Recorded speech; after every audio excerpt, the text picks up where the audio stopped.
Erikson Psychosocial Development Theory of Personality.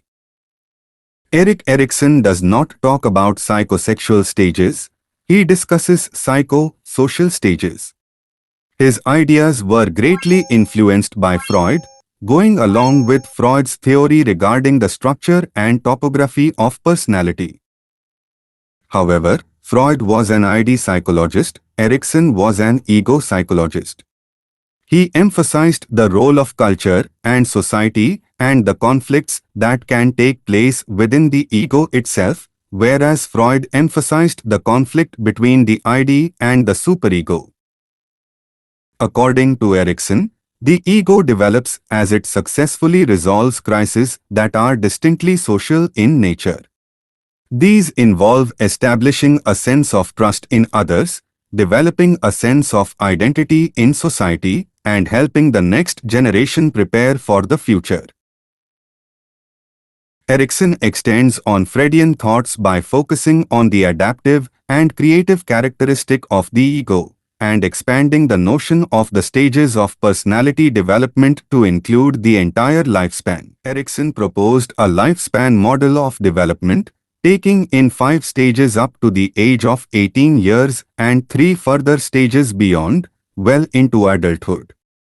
Erikson suggests that there is still plenty of room for continued growth and development throughout one's life. Erikson puts a great deal of emphasis on the adolescent period, feeling it was a crucial stage for developing a person's identity.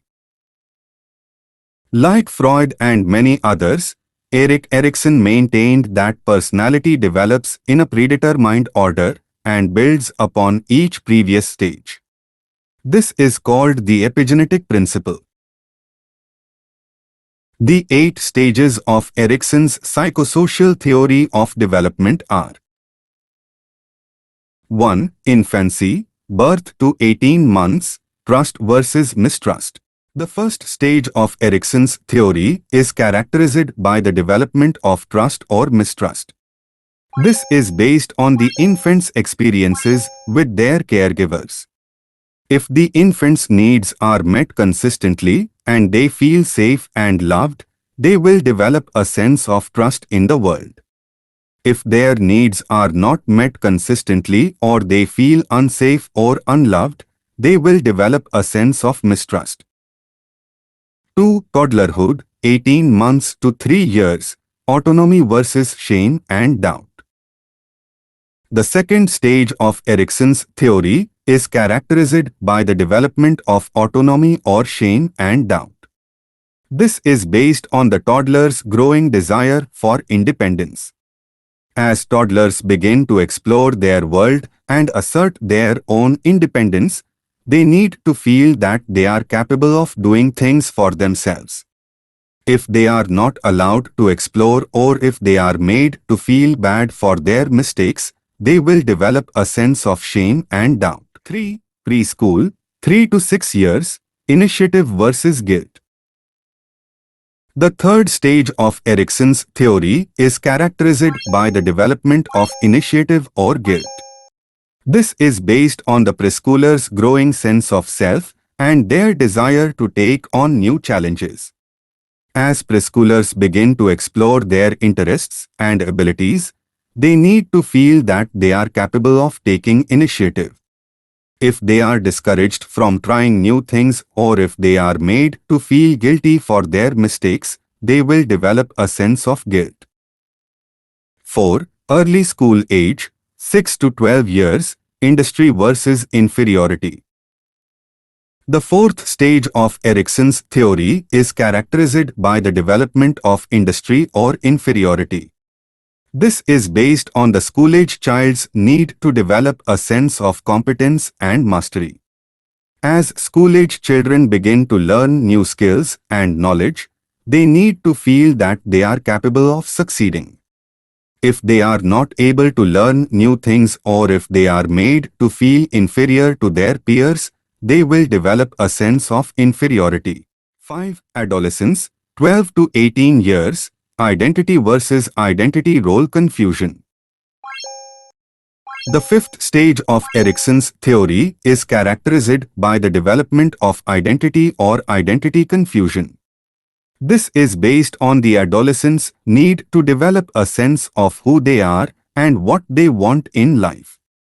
As adolescents explore different identities and roles, they need to feel that they have a clear sense of self. If they are not able to develop a clear sense of self, they will experience identity confusion. 6. Young adulthood, 18 to 40 years, intimacy versus isolation. The sixth stage of Erickson's theory is characterized by the development of intimacy or isolation. This is based on the young adult's need to form close relationships with others. As young adults begin to form romantic relationships and establish careers, they need to feel that they are capable of intimacy and connection. If they are not able to form close relationships, they will experience isolation. 7. Middle adulthood, 40 to 65 years, generativity or creativity versus stagnation. The seventh stage of Erickson's theory is characterized by the development of generativity or stagnation. This is based on the middle-aged adult's need to contribute to the world in some way. As middle-aged adults raise their children and establish themselves in their careers, they need to feel that they are making a difference in the world. If they are not able to contribute to the world in some way, they will experience stagnation. 8. Late adulthood, 65 plus years, integrity versus despair. The eighth and final stage of Erickson's theory is characterized by the development of integrity or despair. This is based on the older adult's need to look back on their life and feel that it has been a good life. As older adults reflect on their lives, they need to feel that they have lived a meaningful life and that they have made a difference in the world. If they do not feel that their life has been meaningful, they will experience despair.